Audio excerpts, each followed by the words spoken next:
Minsan sa buhay, kailangan talaga nating pumili ng mga bagay na dapat nating i-prioritize.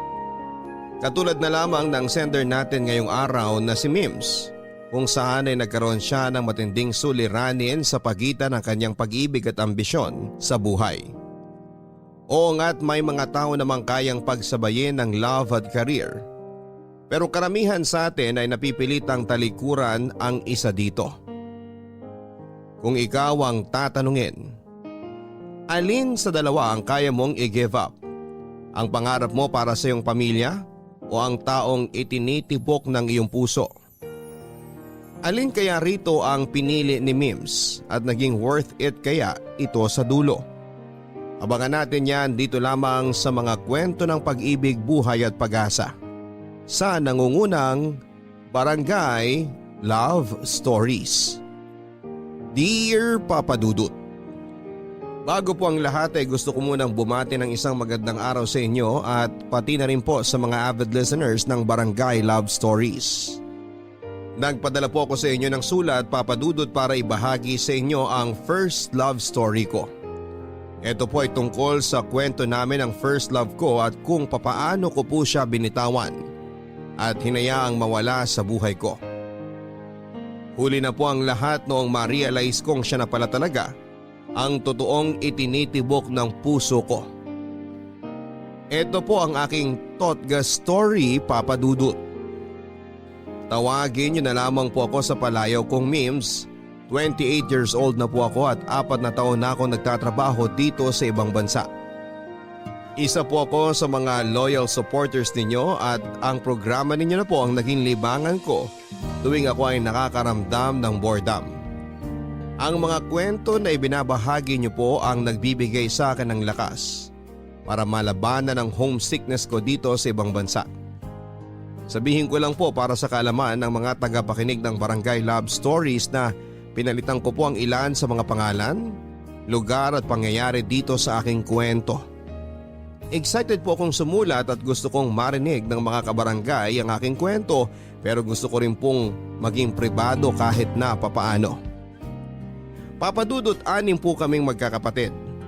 15 years old ako noong maulila kami sa ama. Samantalang kapapanganak pa lamang sa bunso naming kapatid noon. Sa pagkawala ng aming padre di pamilya ay napagdesisyonan ng nanay namin na sa Ilocos Sur na lamang kaming manirahan sa pag-asang doon ay mabibigyan niya kami ng mas magandang buhay kumpara sa naging buhay namin sa Manila. Subalit hindi po ganun kadali ang lahat, Papa Dudut. Pagdating namin sa Ilocos ay tumira kami sa family house ni Mama. Sa panimula ng aming bagong buhay ay namasukan si Mama bilang kasambahay.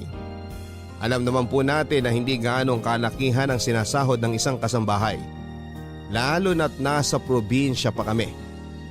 6 na anak ang kailangan niyang pakainin sa araw-araw.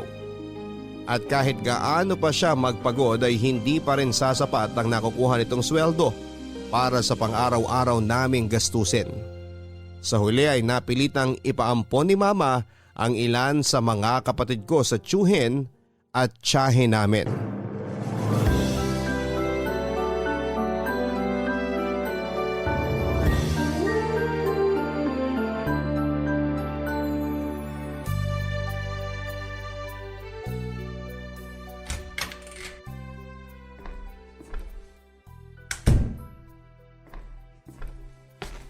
Ma, nandito na po ako.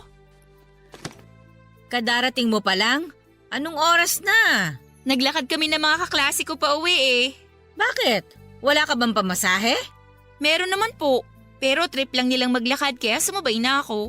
Tsaka maganda na yon, may exercise na, nakatipid pa. Oo, mabuti yan. Kailangan natin magtipid sa panahon ngayon, lalo na't mababa lang ang sinasahod ko sa pinapasukan ko. Kumusta pala mga amo mo, Ma? Hindi ba sila mahigpit sa'yo? Mabait naman sila. Medyo mabigat nga lang ang trabaho ko kasi malaki yung bahay nila eh. Pero tingin ko naman tatagal ako sa kanila. Yun nga lang, kuripot, mababa sila magpasahod. Baka kasi bago lang kayo. Sigurado yan kapag tumagal po kayo, tataasan din nila ang sweldo nyo. Hayaan mo ma, kapag nakapagtapos ako, di mo na kailangan magtrabaho. Basta pagbutihin mo ang pag-aaral mo, masaya na ako doon. Magsaing ka na nga pala. Tingnan mo nga kung kasya pa yung bigas natin dyan. San po? Yung supot na red dyan sa may lamesa.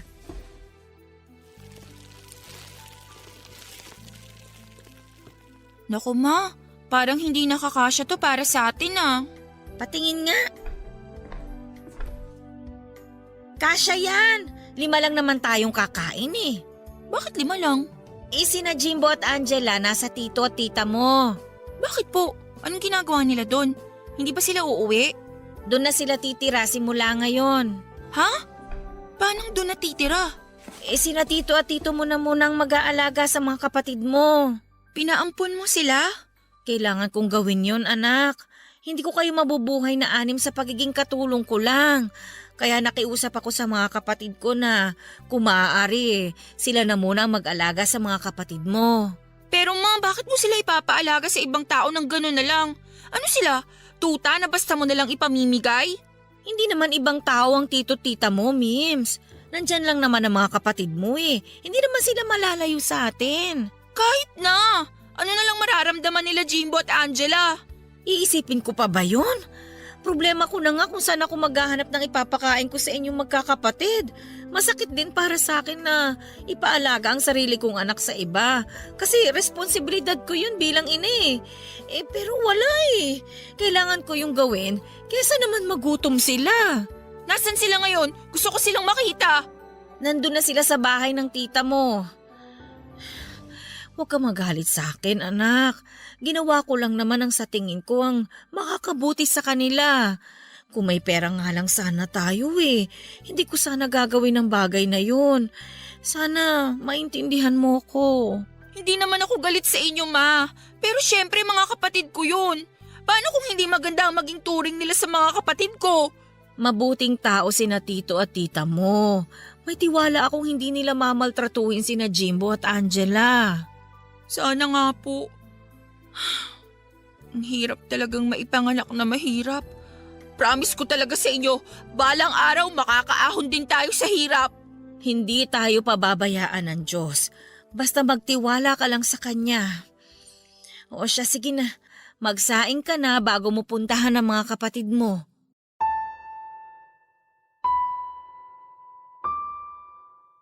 Papadudod sa kabila ng kahirapan ay ginawa naman ni Mama ang lahat ng makakaya niya upang masuportahan niya ako sa pag-aaral. Pero hindi ko rin po naman siya hinayaang ako inalamang lahat ng responsibilidad para sa pamilya namin. Sa murang edad ay ako na ang gumawa ng mga dapat sana'y trabaho ng namayapa kong ama. Ako ang naging katuwang ni Mama na itaguyod ang pamilya namin. Ito po ang ginamit kong motivation para pagbutihin ang pag-aaral ko, Papadudot. Marami po akong sakripisyong ginawa para lamang makapagtapos sa pag-aaral. Naranasan ko pong maglakad ng pagkalayo-layo para lamang makarating sa eskwelahan. May mga pagkakataon ding hindi na ako kumakain ng lunch dahil wala akong baon. Nasubukan ko na rin pong maglaba ng damit ng kapitbahay namin. Mag-part-time bilang katulong at minsan ay magbilad sa ilalim ng tirik na araw upang magtrabaho sa bukid tuwing weekends at summer para lamang magkaroon ako ng allowance. Sa awa naman po ng Diyos ay natapos ko po ang kurso kong Bachelor of Science in Accountancy at naipasa ko ang board exam ng isang take lamang. After graduation ay muli ko pong sinubok ang swerte ko at bumalik ako sa Metro Manila para maghanap ng trabaho. Sinuwerte naman ako, Papadudot, at agad po ako nakapasok sa isang on-ground advertising company sa Ortigas. Hindi ko po malilimutan ang naging experience ko sa kumpanyang yon dahil lahat ng workmates ko ay sobrang mababait at supportive. Pero sa kanilang lahat isang tao lang po ang hindi ko makakalimutan at yon ay si Renz. Ay, hello sir. Nandyan pala kayo. Inaantok ako eh. Kailangan ko ng kape. Inaantok din po kayo sir. Magkakape nga rin sana ako eh. Kanina pa ako hikab ng hikab.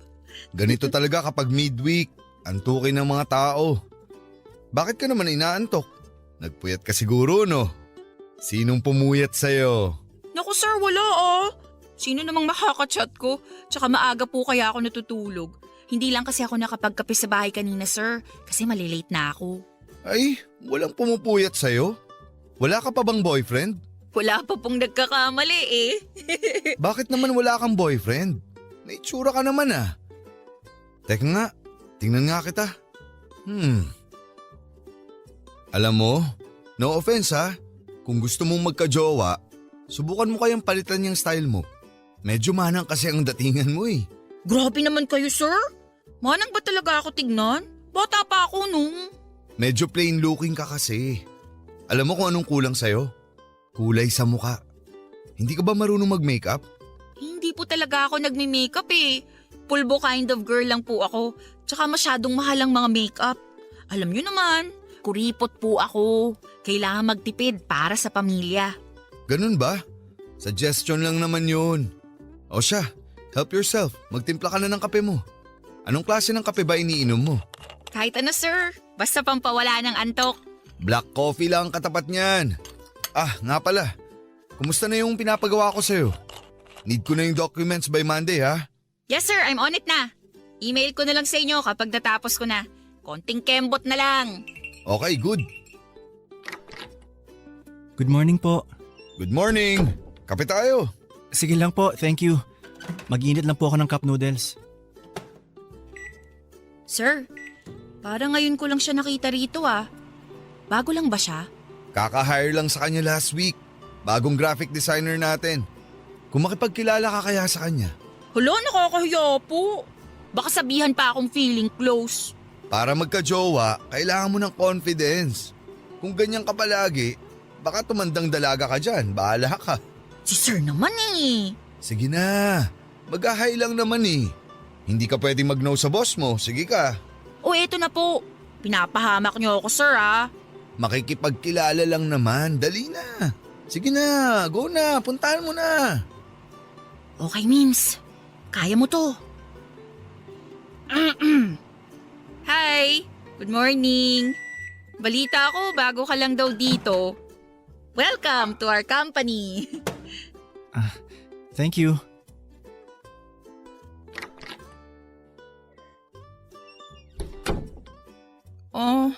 Okay. Niwan ako. Gagi, nagmukha akong tanga. Oh, anong sabi?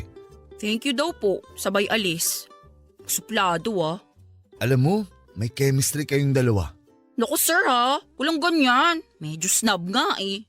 Pero aminin mo, may tsura no? Oo, medyo cute siya.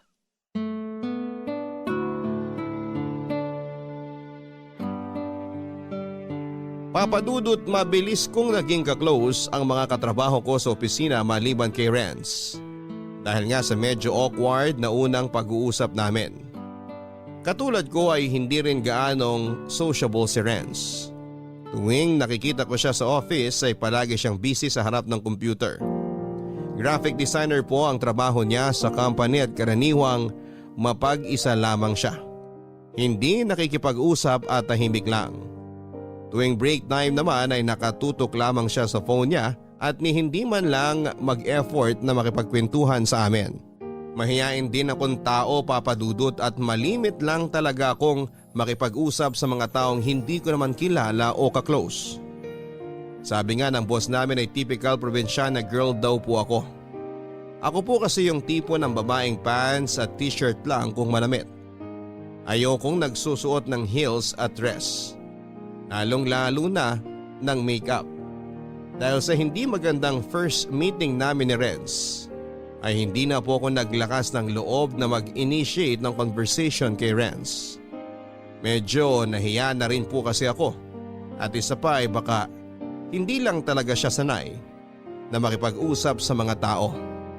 Sa mga sumunod na buwan ay nagkakaroon lamang kami ng interaction ni Renz kapag may pag-uusapan kaming work-related. Maliban doon ay wala na kaming ibang pag-uusap pa. Para kaming estranghero sa isa't isa kahit na nasa iisang opisina lamang kami. Hanggang sa isang araw, out of the blue, ay bigla na lamang akong tinutokso kay Renz ng mga office mate namin. Papa Dudut, hindi ko po alam kung paano nagsimula na bigla na lamang akong iship ng mga office mate ko kay Renz. Maging ang boss namin ay nakagawian na naming tawagin Sir X ay nangunguna pa sa panunukso sa aming dalawa. Mas lumala tuloy ang awkwardness na nararamdaman ko kay Renz dahil sa ginagawa nila. Ang sabi nila ay bagay daw kaming dalawa dahil pareho kaming tahimik. May mga pagkakataon na pinipilit kaming pagtabihin during meetings at tuwing lunch break. Minsan ay wala na lamang kaming magawa dahil pasimuno rin talaga ang boss namin.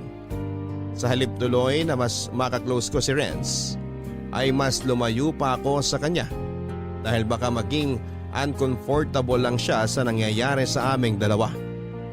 Aaminin ko naman, Papa Dudut, na may itsura talaga si Renz. Sa lahat ng kalalakihan sa office ay siya na ang may pinakagwapong mukha at sa katunayan ay marami rin ang nagkaka-crush sa kanya. Hindi lang sa loob ng opisina kundi maging sa ibang department. Hindi ko alam pero nakadagdag din kasi sa appeal niya ang pagiging mailap sa mga tao. Palaging nagsusolo, tahimik na para bang walang pakialam sa mundo. May pagka-mysterious ang datingan niya, Papa Dudut. Kaya naman mas lumalim ang pagiging curious nila sa personality niya.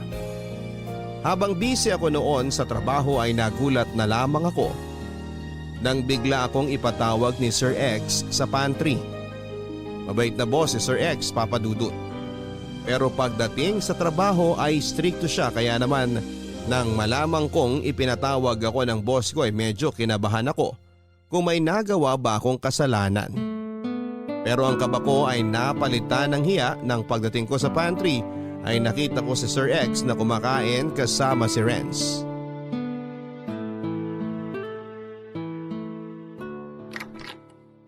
Hello, good morning sir. Pinapatawag niyo raw po ako? Good morning, Mims. Kumain ka na ba? Halika, samahan mo kaming kumain dito ni Bunso. Bunso? Si Renz. Hindi mo ba alam na Bunso ang tawag sa kanya rito sa office? Sorry, hindi po ako aware eh. Bakit naman daw po bunso? Hindi ba ang pinakabata rito si ano? Wala yan sa edad. Siyempre, siya ang newest addition dito sa office kaya regardless of the age, siya ang bunso. Ganun pala yun. Kasi naman, hindi ka masyadong nakikipag-interact sa office mates mo. Kaya lagi kang nahuhuli sa balita eh. Madami kasing paperwork, sir. Tsaka ayoko namang makipagchismisan habang nasa trabaho. Baka mamaya pagalitan niyo pa ako. Okay lang naman makipagkulitan sa mga office mate mo. Basta nagagawa niyo pa rin ang trabaho niyo. Wala namang kaso sa akin yun.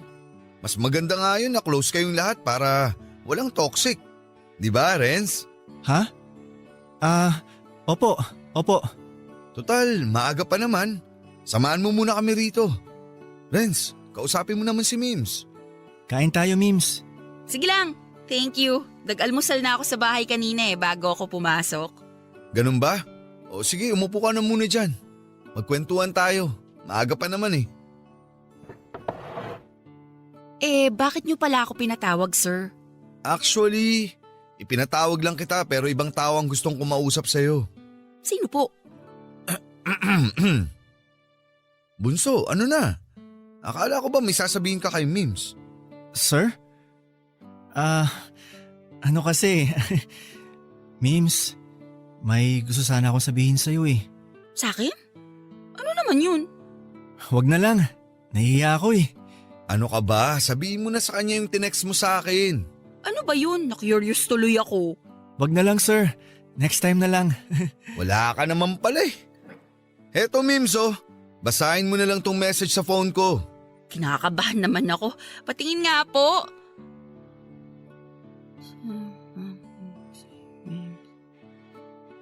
Huh? Totoo ba to? Renz? Sorry sa iba ko pa unang sinabi ah. Kung ano man yung nabasa mo dyan sa phone ni sir, totoo lahat yan. Di nga. May gusto ko sa akin? Seryoso? Oo, kaso nahihiya lang akong sabihin sa'yo eh. Talaga ba? Oh my gosh, sorry. Kala ko joke lang. Uy, kinikilig siya. Haba ng hair mo, Mims ah. Naalala ko tuloy nung kaedaran ko kayo. Pero sana huwag kang maging uncomfortable after nang nalaman mo ha. Sorry, hindi ko alam kung anong sasabihin ko eh. Okay lang, wala ka naman dapat sabihin. Alam nyo, bagay kayo. Total, tapos na akong kumain. Maiwan ko na muna kayong dalawa ha. Para makapag-usap kayo na kayong dalawa lang. Pero after that, start na ng work, okay? Bye-bye!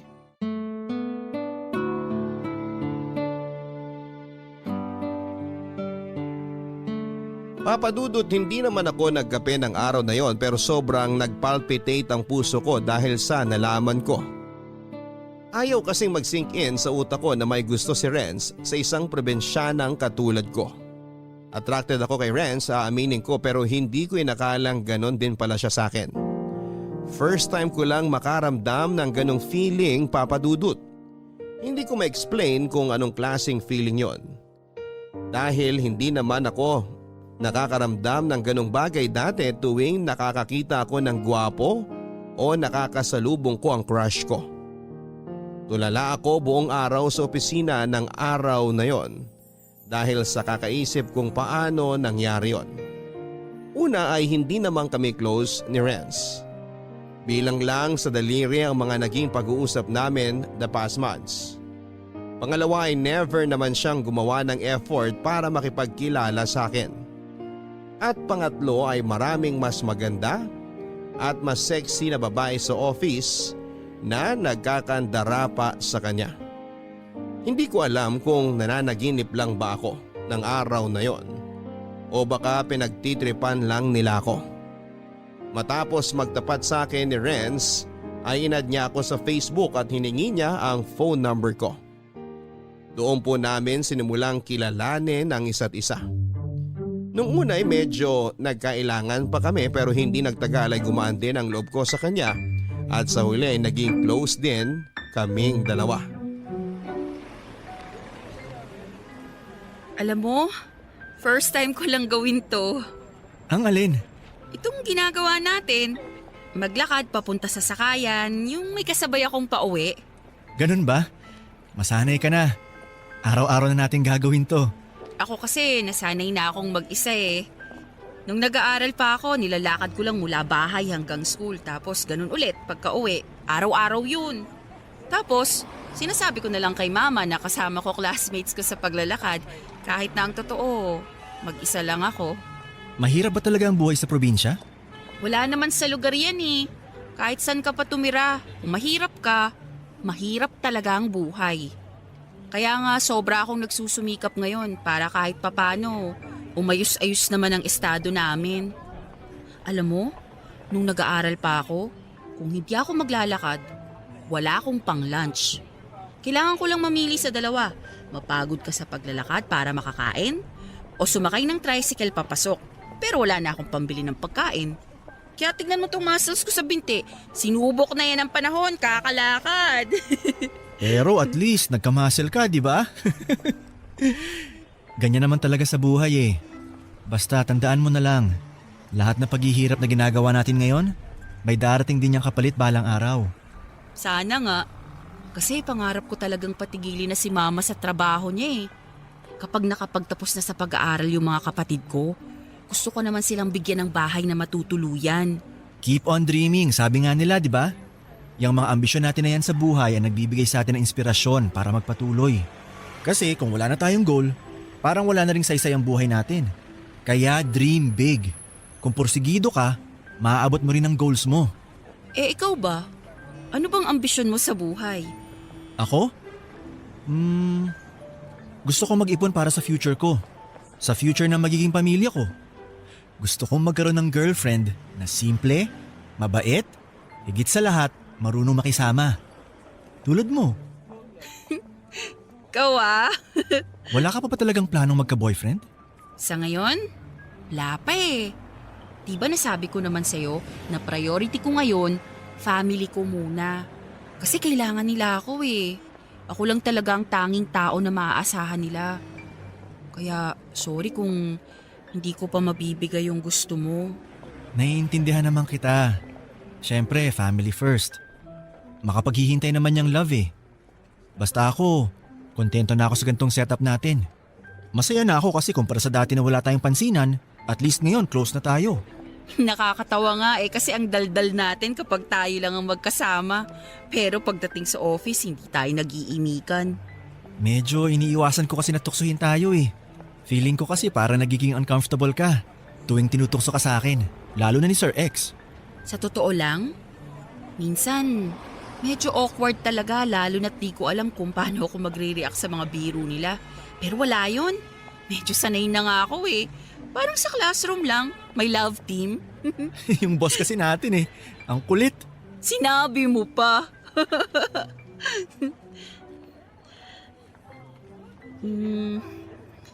Thank you pala ah. Dahil sa'yo, may napagkukwentuhan ako ng mga frustrations ko. Ang sarap pala sa pakiramdam, no? Na nailalabas mo yung mga hinanakit na dati sinasarili mo lang. Gaan sa loob. Wala yun. Nandito lang naman ako eh. Pwede mo akong lapitan anytime kung gusto mo na makakausap. May dalawa akong balikat na pwede mong sandalan. Pili ka na lang, left or right. Ikaw din. Kung gusto mo rin maglabas ng sama ng loob or magkwento ng anumang bagay, magsabi ka lang sa akin ha. May dalawa rin akong tenga na makikinig sa'yo. Di mo na kailangan mamili kasi 2 tenga ang makikinig sa'yo. Sige, tatandaan ko yan. Pero sa ngayon wala pa naman akong ganong problema. Masaya na ako na kasama ka. Ako rin. Masaya rin ako. Never ko kasi naisip na magiging close tayo ng ganito. Bakit naman? Akala ko kasi suplado ka eh. Talaga? Bakit mo naman naisip yun? Di mo ba naaalala yung first meeting natin? Winelcome kaya kita. Tapos yung sagot mo lang, thank you. Tapos sabay walk out. Ah, yun ba? Nahihiya kasi ako nun sa'yo eh. Bakit ka naman mahihiya sa akin? Wala. Ang ganda mo kasi. Uy, ito naman. Oh, ayan na yung bus. Sakay na nga tayo. Baka kung ano pang masabi mo dyan.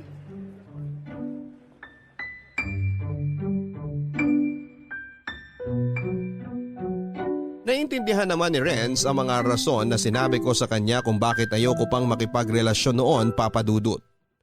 Sa kabila ng pagiging close namin sa isa't isa ni Renz ay walang nagbago sa turingan naming dalawa sa office. Kaswa lamang kaming dalawa na katulad ng dati. Pero pagdating sa labas ng opisina ay doon na po lumalabas ang totoong kami. Nagpatuloy ang mga kulitan namin sa text sa mga sumunod pang buwan. Nakasanayan na rin niya akong sabayan sa paglalakad pa uwi. Malapit din kasi sa inuwian ko ang sakayan niya. Kaya tuwing natatapos kami sa trabaho ay palagi kaming naghihintayan para sabay kaming makauwi. Ang nakakatawa lang, Papa Dudut, kahit araw-araw kaming magsabay pa uwi ni Renz, ay malimit lang talaga siya kung magsalita. Palaging ako ang nag-iisip ng topic na mapag-uusapan naming dalawa. Totoo ngang hindi siya madaldal katulad ng first impression ko sa kanya. Kabaligtaran naman kapag sa text dahil doon na lumalabas ang kakulitan niya. Sa totoo lang, tuwing nakakasama ko si Renz ay sobrang lakas ng tibok ng puso ko. Yung tipo ng kaba na naramdaman ko noong humarap ako sa mga panelist para sa final defense ko noong nagtitesis pa ako. Kahit sobrang close na naming dalawa ay hindi ko pa rin siya magawang tignan sa kanyang mga mata. Paminsan-minsan ay nakakaramdam pa rin ako ng hiya sa kanya. Noon pa man ay alam ko na kung bakit ko nararamdaman ang mga bagay na yon tuwing kasama ko si Renz. Dahil may gusto rin ako sa kanya, Papa Dudut. Pero in denial ako noon dahil nagpunta ako sa Manila para magtrabaho at hindi para lumandi. Papa Dudut, masaya ako na napunta ako sa isang kumpanya kung saan ang bawat isa sa mga empleyado nito ay nagtuturingan bilang pamilya. Sila na ang itinuring kong pangalawa kong pamilya. Pero ang nakakalungkot na realidad habang masaya akong kasama ang mga katrabaho ko ay nasa hindi magandang estado naman ang totoo kong pamilya na naiwan ko sa Ilocos. Once a year lang ako kung umuwi sa probinsya noon dahil kailangan ko mag-ipon Lalo na't dalawa sa mga kapatid ko ang nag-aaral pa sa college noon. Malaki ang naitulong ng trabaho ko para mabawasan ang mabigat na pasanin na dinadala ni mama. Gustuhin ko man siyang patigilin sa pagtatrabaho ay hindi ko pa rin siya mapigilan dahil aminado naman akong kulang na kulang pa rin ang monthly salary ko para matustusan ang pangangailangan ng pamilya ko. Papadudot hindi lang kami sa pera hikahos, kundi maging sa pangunawa ng mga sarili naming kadugo. Dahil nakatira sa family house, sina mama at mga kapatid ko ay kasama nila dito ang ibang tiyahin ko. Nakakalungkot lang isipin na tuwing nagkakaroon sila ng hindi pagkakaunawaan ay palagi nilang panakot na palalayasin kami sa family house na yon, na siya na nga pong nangyari. Tandang-tanda ko pa ang araw ng Kapaskuhan noon, Papa Dudut, nang palayasin sina mama sa tinitirhan nilang bahay dahil sa simpleng misunderstanding. Nasa Maynila na ako noon at wala naman ako magawa sa sitwasyon nila kundi ang maiyak na lamang, Papa Dudut. Mabuti na lamang at may mga taong meron pa ring mabubuting loob na pansamantalang kumupkob sa pamilya ko. Ang mga karanasan na ito ang naging dahilan kung bakit sa kabila na magandang trato nila sa akin, sa kumpanyang pinapasukan ko ay naisipan ko itong iwanan para magtrabaho sa abroad. Knock knock. May tao ba? Ang lalim yata ng iniisip mo ah. May sinasabi ka ba? Sorry, ano ulit yun? May problema ba? Wala naman.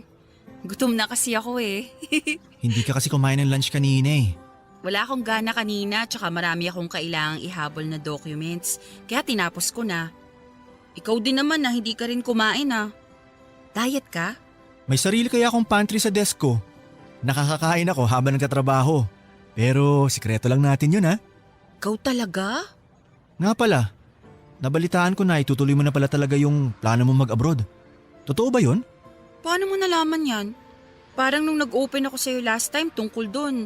Ang sabi ko pinag-iisipan ko pa eh. Nahihiya kasi ako magtanong sa'yo ng update. Kaya ako na mismo naghanap ng sagot. Paano? Yung kaibigan ng mama mo na si Tita Marie, in-add ko siya sa Facebook. Sa kanya ako nagtanong kung ano ng balita. Mike Enriquez ka? Imbestigador ng bayan? Siyempre, gusto ko lang malaman kung tuloy ka ba o hindi. Eh ang sabi ni Tita Marie, okay na raw yung passport at visa mo. Inaantay na lang yung papers mo. Oo eh. Tuloy na. Alam na ba ni Sir X? Oo. Nabanggit ko na sa kanya pero hindi pa alam ng ibang office mates natin. Parang hindi pa ako makapaniwala eh. Hindi ko alam kung paano ako magpapaalam. Niisip ko pa lang naiiyak na ako eh. Masakit talagang lumayo sa mga taong nakasanayan mo ng makasama. Mas lalo na sa mga mahal mo sa buhay. Pero para sa kanila naman ang gagawin mo, di ba? Oo, kaya kakayanin ko to. Nakaya ko ngang mag-isa rito sa Maynila sa abroad pa kaya. Ang panalangin ko na lang, sana maging maayos yung trabaho ko doon. At sana makakilala ulit ako ng mga mabubuting kaibigan. Katulad nyo, kayo nila Sir X. Mabait ka namang tao eh. Sigurado ako makakahanap ka agad ng mga kaibigan mo doon. Pasensya ka na ha, kung nakikialam ako. Dinamay ko pa si Tita Marie. Wala yun, alam ko namang concerned ka lang sa akin eh. Na-appreciate ko yun. Pero pwede mo namang sa akin na mismo tanungin. Pinahirapan mo pa sarili mo. Gusto ko lang makasiguro na okay na ang lahat. Kung magkakaroon man ng problema, at least baka may maitulong ako. Minsan kasi, ikaw, ayaw mo mag-share ng problema mo eh. Salamat ah. Wala yun. So, anong feeling ng mangingibang bansa? Eto, malungkot kasi iwan ko na kayo, pati ang pamilya ko. Pero medyo excited rin kasi opportunity na to para baguhin ang buhay namin. May konting takot din kasi hindi ko alam kung anong klaseng buhay ang haharapin ko dun eh. Alam ko naman na hindi ka pababayaan ng Tita Marie mo. Tsaka, ikaw pa. Kayang-kaya mo yan. Huwag kang mag-alala. Kahit na magkalayo na tayo, hindi ako aalis sa tabi mo. Araw-araw ko itang i-chat at tatawagan hanggang sa makulitan ka sa akin. Ikaw talaga? Ay, nga pala. May ibibigay ako sa'yo. Amin na yung kami mo. Ano yan? Friendship ring. Kapag nalungkot ka sa ibang bansa o pinanghihinaan ka ng loob, isuot mo to. Ibig sabihin nito, nandito lang ako na laging sumusuporta sa'yo at nag-aantay sa pagbabalik mo. Ang cute naman. Pero wala akong dala para sa'yo. Ayos lang. Hindi naman ako naghahanap ng kapalit eh. Maraming salamat talaga sa lahat ng ginagawa mo para sa akin, Renz. Salamat sa pag-intindi ng sitwasyon ko ngayon. Walang anuman. Mamimiss kita, Mims. Mag-iingat ka dun ha. Ikaw rin. Mag-iingat ka rito. Maghanap ka ng bagong kaibigan pag wala na ako rito. Huwag kang palaging mapag-isa. Marami dyan ang gustong kumaibigan sa'yo, no? Ba't naman ako maghahanap ng iba? Wala nang pahapalit sa pwesto mo. Tsaka isa pa, babalik ka rin naman eh. Aantayin na lang kita. Sira, dapat lang na hindi mo ako ipagpalit, no? Ang sinasabi ko, magdagdag ka ng kaibigan para may kasama ka kahit wala na ako rito. Ah, ganun ba? Sige, sige. Masusunod po, kamahalan! Baliw!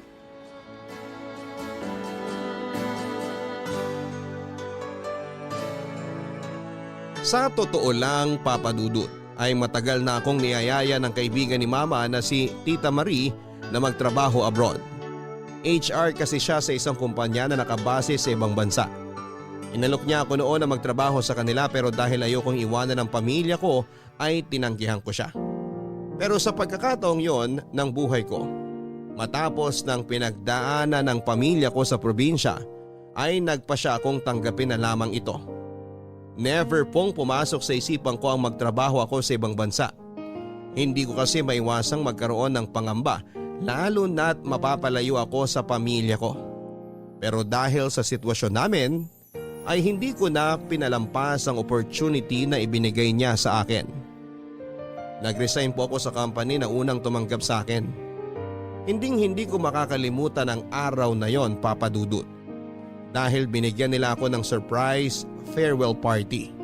Pagkatapos nito ay inilakad ko na ang mga papel na kailangan para makapag-abroad. Bago tuluyang lumipad paalis ng Pilipinas ay muli kong dinalaw ang pamilya ko sa Ilocos para makapagpaalam. Nagulat nga ako, Papa Dudut, dahil sinundan ako ni Renz sa probinsya namin. Doon ay pinakilala ko siya kay Mama bilang kaibigan, Papa Dudut. Ipinasyal ko siya sa sikat na vegan heritage at ilang pang tourist spots sa Ilocos. Magkahalong lungkot at tuwa ang naramdaman ko ng araw na yon, Papa Dudut. Lungkot dahil iiwan ko na ang mga mahal ko sa buhay. At tuwa dahil sa huling pagkakataon ay nagkaroon kami ng chance ni Renz na magsama. Sa mga unang buwan sa abroad ay hindi ko naiwasang makaramdam ng homesickness. Mabuti na lang at patuloy pa rin ang naging communication namin ni Renz. Kahit na medyo malaki ang time difference naming dalawa.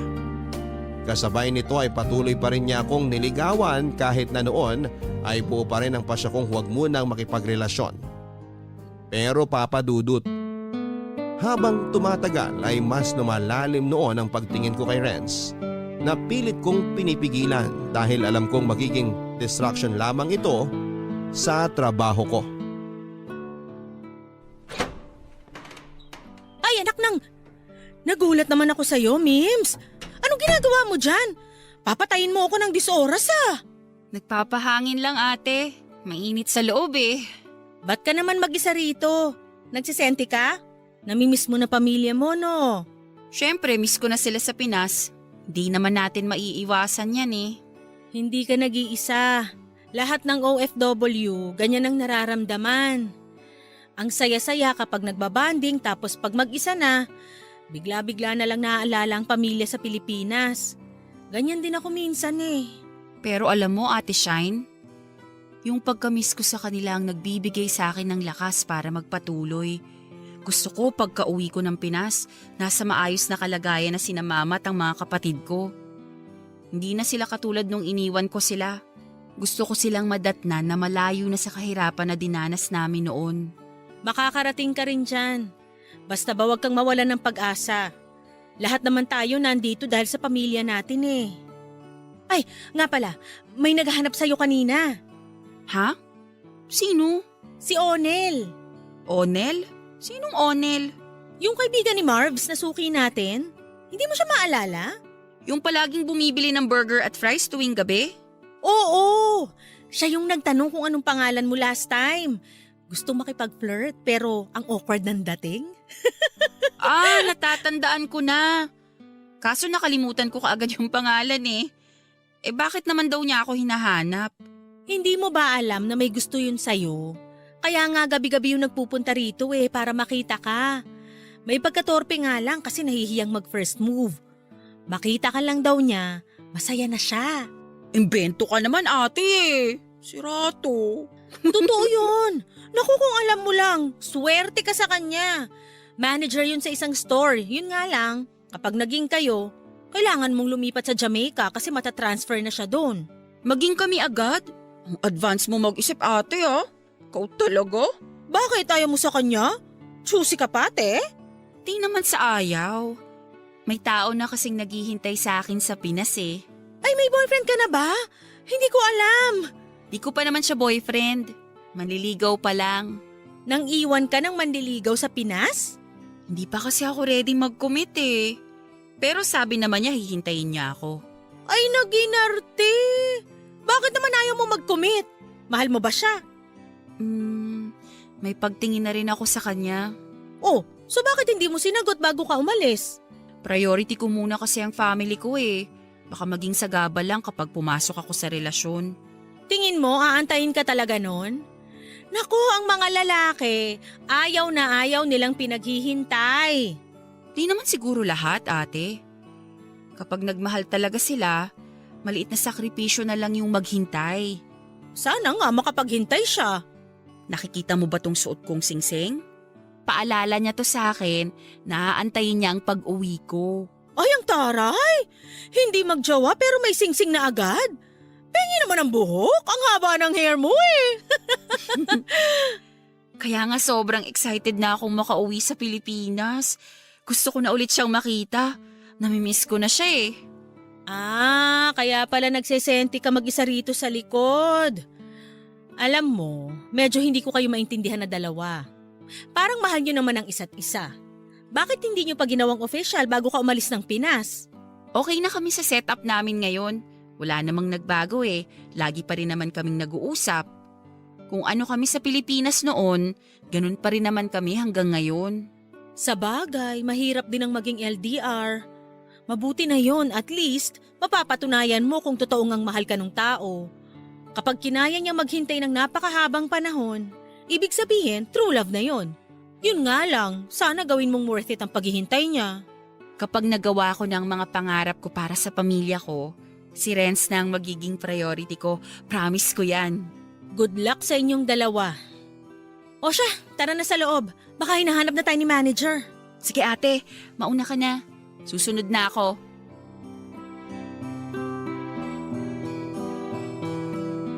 Papadudot may tiwala naman ako kay Renz. Natuto pa rin niya ang pangako niya na hihintayin ako hanggang sa maabot ko ang pangarap ko para sa pamilya ko. Pinatunayan naman niya ang lahat ng ito kahit na magkalayo kami. Araw-araw siya noon kung mangumusta kahit na ang umaga ko ay gabi niya. Ay hindi niya ako nakakaligtaang batiin ng good morning at good night. Tuwing down ako ay palagi siyang nagpapadala sa akin ng inspirational quotes para pagandahin ang mood ko. Siyang palaging nagmo-motivate sa akin na magpatuloy. Palagi niya akong pinapaalalahan ng kumain, huwag magpuyat at laging mag-ingat. Simula noong naghiwalay kami Papadudot ay mas naging vocal pa siya sa pagmamahal niya sa akin. Kahit na noong puntong yon ay magkaibigan lang ang status namin. Gusto ko na rin noon si Renz Papadudot. Pero mas nananaig pa rin ang kagustuhan kong tulungan ang pamilya ko. Dahil mahal ang cost of living sa bansang pinuntahan ko kaya kinailangan ko magtipid upang makapag-ipon. Naghanap din ako ng part-time job para may pandagdag sa ipon ko. Nagtrabaho ko sa isang fast food chain bilang night shift.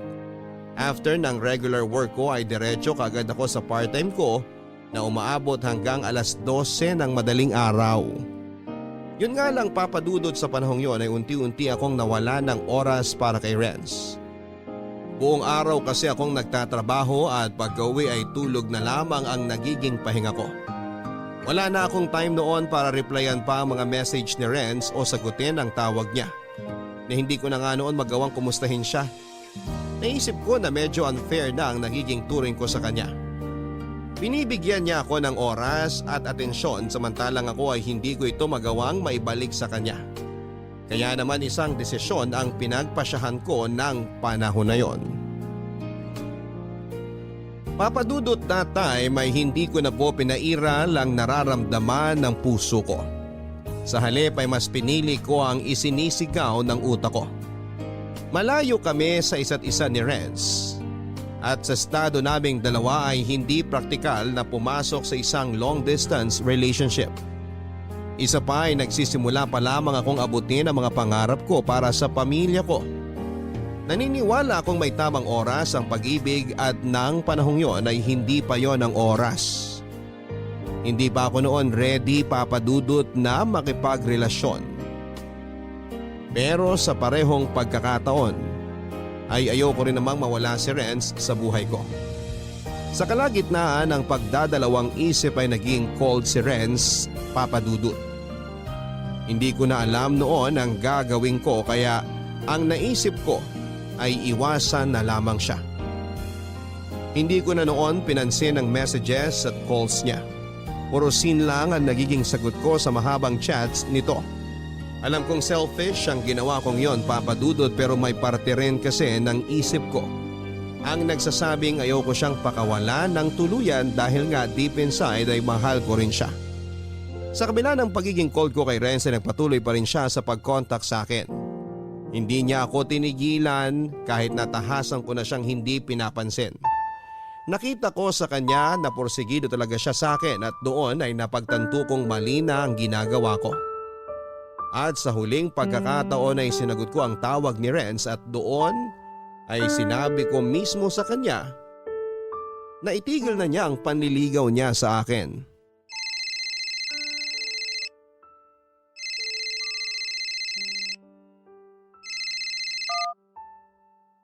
Hello?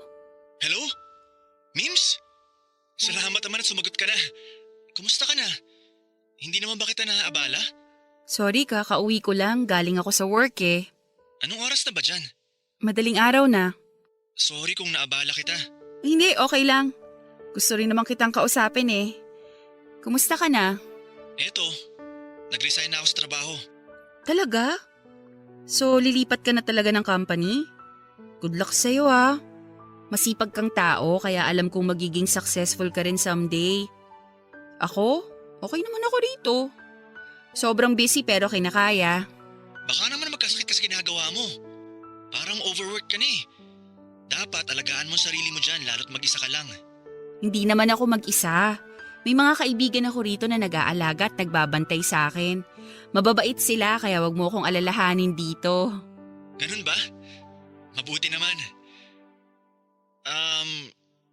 Total magkausap na tayo ngayon. May gusto lang sana akong sabihin sa'yo. May gusto pala akong itanong. Okay, ano yun? Di ba alam mo naman na until now, may gusto pa rin ako sa'yo? Hanggang ngayon hinihintay pa rin kita. Alam kong pagod ka ngayon at hindi naman kita pinipilit na mag-reply or tawagan ako. Pero recently kasi napapansin ko na parang nawawalan ka na ng gana sa akin.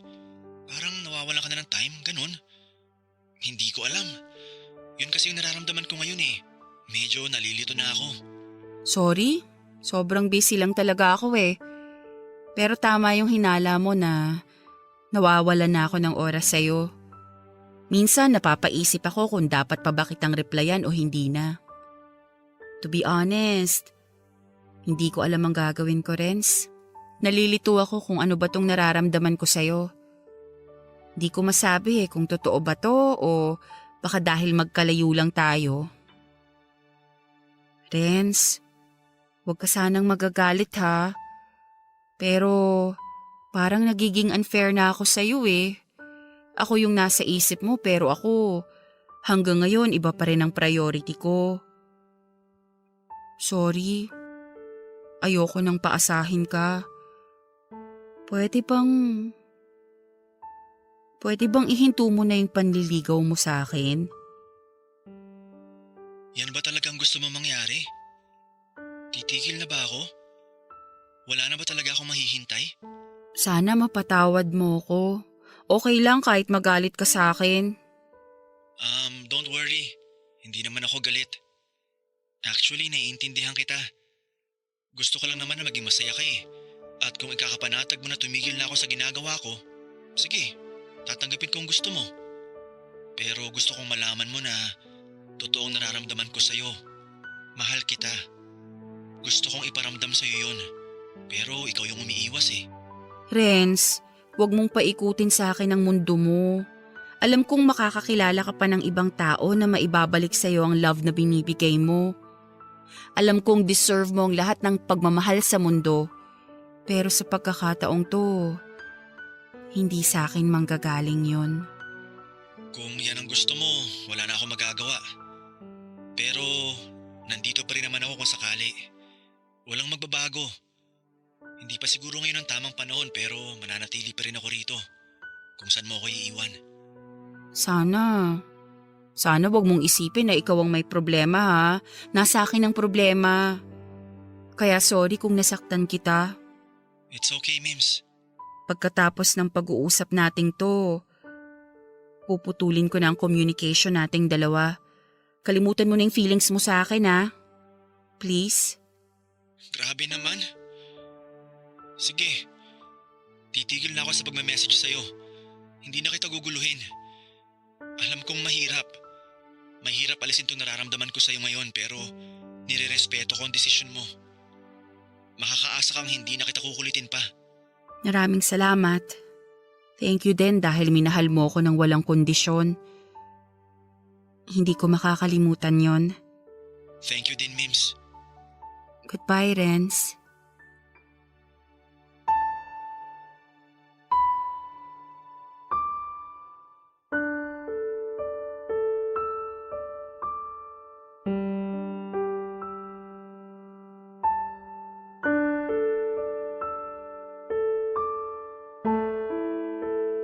Alam kong labis na nasaktan si Renz sa naging desisyon ko, Papa Dudut. Pero sa kabila nito ay buong puso niyang tinanggap ang naging pasya ko. Pagkatapos ng pag-uusap namin sa phone ay tuluyan nang tumigil si Renz. Wala na akong natanggap na good morning at good night. Wala na ang mga oras-oras na paalala niya sa akin na kailangan ko nang kumain, matulog at palaging mag-ingat. Tumigil na siya sa pangungumusta at pagbibigay ng inspirational quotes. Nang araw na yon ay tuluyan nang naputol ang komunikasyon naming dalawa.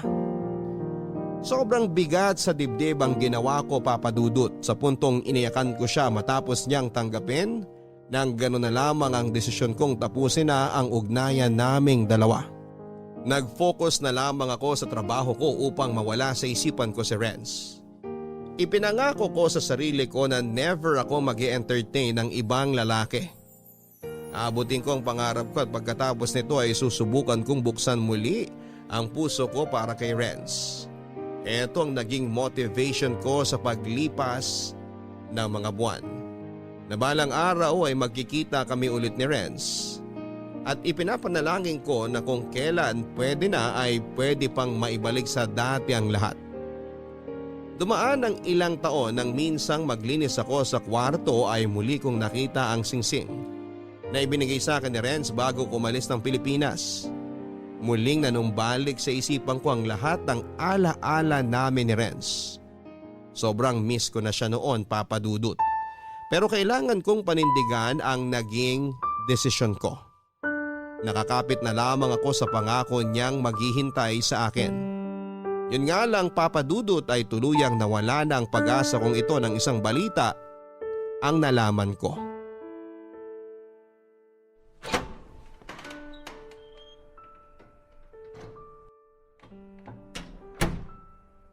Uy, okay ka lang?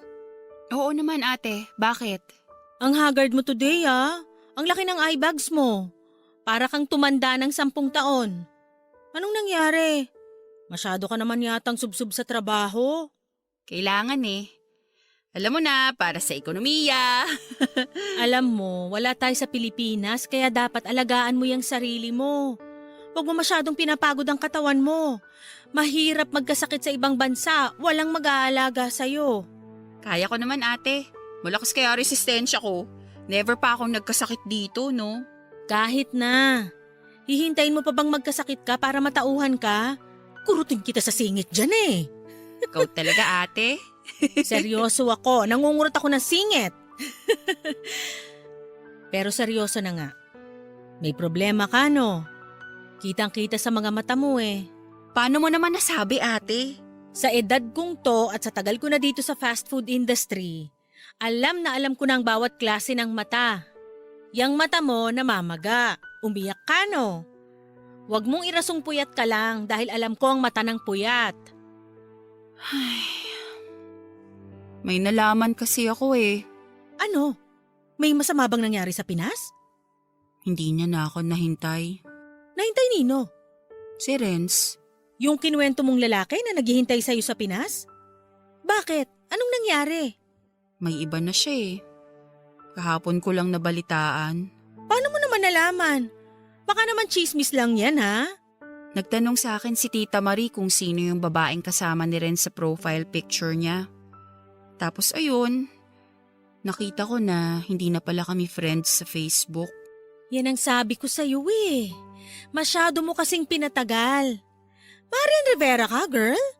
Imagine, ilang taong ka na dito sa bansang to? Hindi pa ba sapat yung effort na ginawa niya sa'yo? Bakit kasi pinatagal mo ng ganun? Aminado naman ako na ako ang mali. Kasalanan ko rin naman eh. Ako ang nagtulak sa kanya palayo.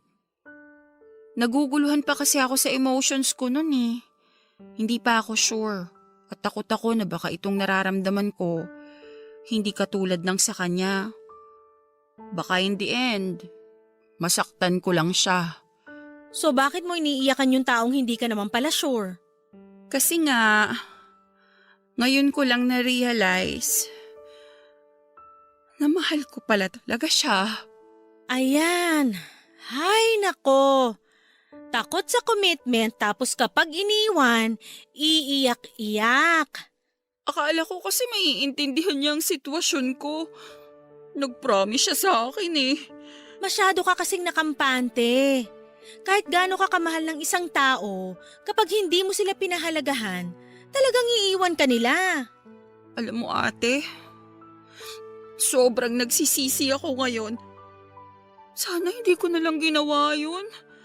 Sana nagpakatotoo na lang ako sa nararamdaman ko noon. Sana hindi ko na lang siya sinaktan. Paano yan? Wala na tayong magagawa dyan. Nahanap na niya sa iba yung mga bagay na hindi mo maibigay sa kanya. Ate, ilang months na lang uuwi na ako. Sobrang excited ko pa naman na makita siya ulit. Tapos, hindi ko man lang alam na may girlfriend na pala siya. Hindi naman kasi siya required na magpaalam sa'yo eh. Kasi nga, hindi naman naging kayo, di ba? Tsaka nga sabi mo, ikaw mismo ang nagdesisyon na palayuin siya. Ang tanga ko. Ang tanga-tanga ko talaga. O sige lang, umiyak ka lang dyan. Masakit talaga ma-heartbroken, lalo na kung hindi naman naging kayo. Gusto mo munang pumunta sa locker room? Ako muna bahala dito, ipapaalam kita sa manager natin. Wag na ate. Kailangan ko magtrabaho para mawala siya sa isip ko. Ay, hayaan mo na yan. May rason kung bakit siya nakahanap ng iba. Siguro, ibang lalaki talaga ang nakatakda para sa'yo. Kaya naman pala mukha ka ng mas matanda kaysa sa akin eh. Broken ka na nga. Pinapagod mo pa ang sarili para makalimot. Huwag mong gawin yan sa sarili mo. Hindi lang siya ang lalaki sa mundo. Ano ka ba?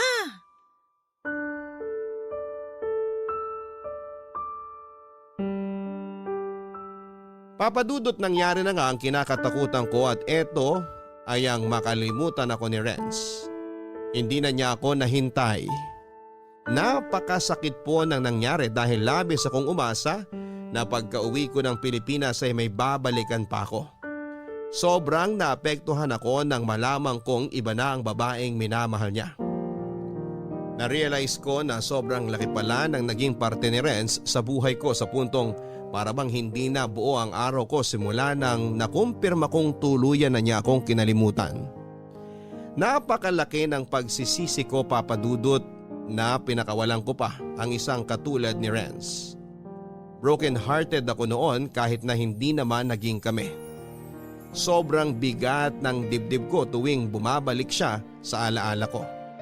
Ilang araw din akong naging parang robot sa trabaho at pinilit kong dito na lang ituon ang buong atensyon ko dahil nang panahon na yon ay nawala na ako ng inspirasyon. Siguro ay ganun din ang nararamdaman ni Renz noong itinulak ko siya palayo sa akin. Alam kong kasalanan ko ang mga nangyari, Papa Dudut. Kaya sobrang laki ng panghihinayang ko na hinayaan kong mawala ang isang pag-ibig na habang buhay kong pagsisisihan.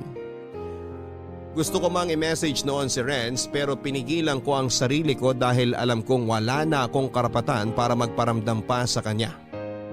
Lalo na't nasa isang relasyon na siya.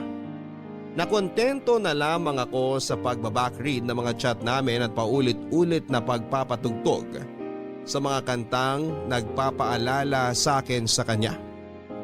Papadudot na tagalan bago ako nakapag-move on mula kay Renz. Wala naman akong ibang nagawa kundi ang magpatuloy sa buhay. Ngayon ay masasabi kong tanggap ko na ang kinilabasan ng love story namin ni Renz. Paminsan-minsan ay dumadaan pa rin siya sa isipan ko pero normal lang naman siguro yon, lalo na't may pinagsamahan din naman kami.